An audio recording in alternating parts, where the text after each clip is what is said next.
بسم الله الرحمن الرحيم. الحمد لله الذي بيده تصريف الأحوال وتخفيف الأثقال، فقد قال الله تعالى في القرآن المجيد والفرقان الحميد: فأعوذ بالله من الشيطان الرجيم، بسم الله الرحمن الرحيم. وما أرسلناك إلا رحمة للعالمين. وقال النبي صلى الله عليه وسلم: إنما بعثت رحمة ولم أبعث عذابا، أو كما قال عليه الصلاة والسلام.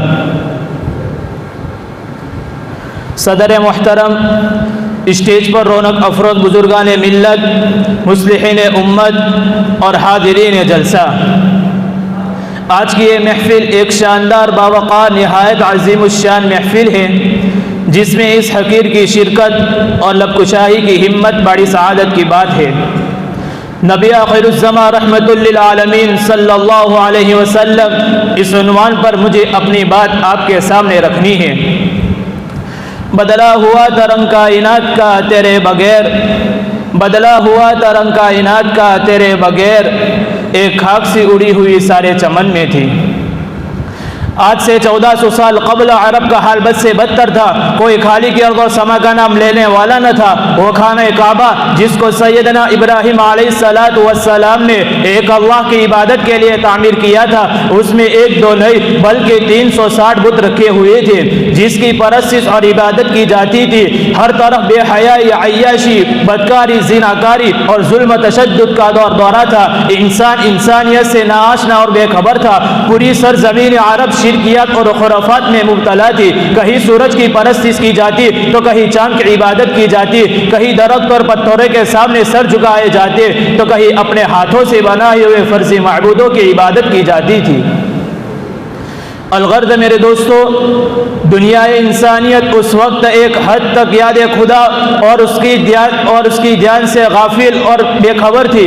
عربوں کی جہالت کا حال تو یہ تھا کہ اپنی پھول جیسی بیٹی کو زندہ درگور کر دیتے تھے۔ جس دن کسی کے گھر میں بیٹی پیدا ہوتی، اس دن کا سورج غروب ہونے سے پہلے اس بیٹی کی زندگی کا سورج غروب ہو جاتا۔ اسی جہالت کی وجہ سے تو کوئی ان کو جہلاء عرب کہتا، کوئی ان کو جاہلین مکہ کہتا، کوئی ان کو ان کی مینگوں میں کھیلنے والا سمجھتا۔ مگر جب خالق بحر و بر نے میرے اور آپ کے آقا جناب محمد عربی صلی اللہ علیہ وسلم کو اس دنیا میں مبعوث فرمایا تو رحمت خدا بندی برس پڑی۔ جس کا نام جاہلین مکہ تھا، اسی کا نام صحابہ کرام ہو گیا، جو ان کی مینگوں میں کھیلنے والے سمجھے جاتے۔ ان کو رضوان اللہ علیہ اجمعین کا لقب ملا۔ جس زمانے کا نام زمانے جاہلیت تھا، اسی کا نام خیر القرون ہو گیا۔ میرے دوستو، یہ سب کیسے ہوا؟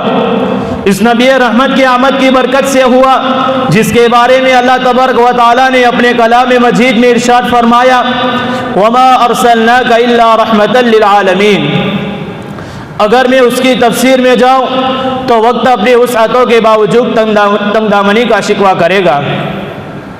حضرات، آپ بخوبی جانتے ہو کہ حضور صلی اللہ علیہ وسلم کی سیرت ایک ایسا وسیع و عمیق سمندر ہے کہ اس میں بڑے سے بڑا غواص بھی اس کا احاطہ نہیں کر سکتا۔ حضور صلی اللہ علیہ وسلم کی شان کو بیان کرنے کے لیے کس زاویے کو چھیڑوں، کس پہلو کو تلاش کروں؟ بس وہ آ گئے تو آ گیا دنیا میں انقلاب، وہ آ گئے تو آ گیا دنیا میں انقلاب، اجڑا ہوا چمن تھا گلستہ کر دیا۔ میرے دوستو، میرا نبی دونوں جہانوں کے لیے رحمت ہے۔ میرا نبی مزدور کے لیے رحمت ہے، جانوروں کے لیے رحمت ہے، بیماری میں رحمت، صحت مندی میں رحمت۔ الغرض میرے دوستو، میرا نبی سارے جہانوں کے لیے رحمت ہے۔ چنانچہ ایک مزدور تھا، ابھی حضور صلی اللہ علیہ وسلم دنیا میں تشریف نہیں لائے تھے۔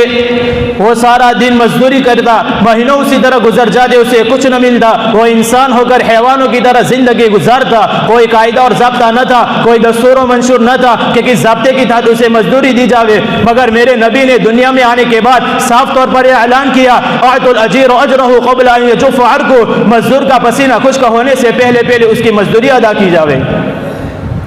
میرے دوستوں میرا نبی مزدور کے لیے نہیں بلکہ ان کے لیے بھی رحمت بن کر آیا ہے جو اپنے مالک کا مقدمہ دربار رسالت میں لے کر آیا اور پیغمبر کی چوکھٹ پر سر رکھ کر اپنے مالک کی شکایت کی۔ لوگوں نے پوچھا یا رسول اللہ یہ کیا کہہ رہا ہے؟ حضور صلی اللہ علیہ وسلم نے فرمایا جبرائیل علیہ السلام نے مجھے بتلایا کہ اپنے مالک کی شکایت کر رہا تھا کہ میرا مالک مجھ سے کام زیادہ لیتا ہے اور چارہ تھوڑا ڈالتا ہے۔ حضور صلی اللہ علیہ وسلم نے اس کے مالک کو بلا کر فرمایا کہ اس سے کام تھوڑا لیا کرو اور چارہ زیادہ ڈالا کرو۔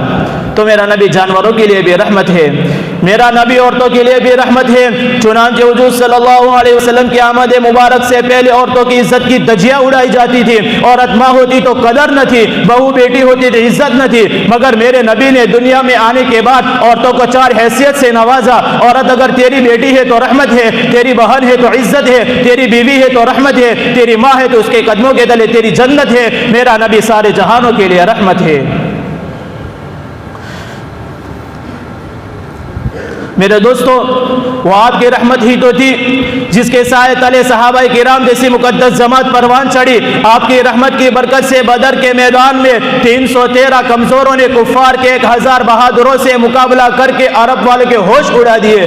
وہ نبی تو اپنے مرض وفات میں بھی اپنی امت کی فکر میں ملک الموت سے پوچھتا ہے کہ جتنی تکلیف روح نکالنے میں مجھے ہو رہی ہے کیا میری امت کو بھی ہوگی؟ جواب ملتا ہے کہ اس سے زیادہ ہوگی۔ آپ نے فرمایا ساری امت کا درد اور تکلیف مجھے دے دو اور میری امت کے ساتھ آسانی اور رحم کا معاملہ کرو۔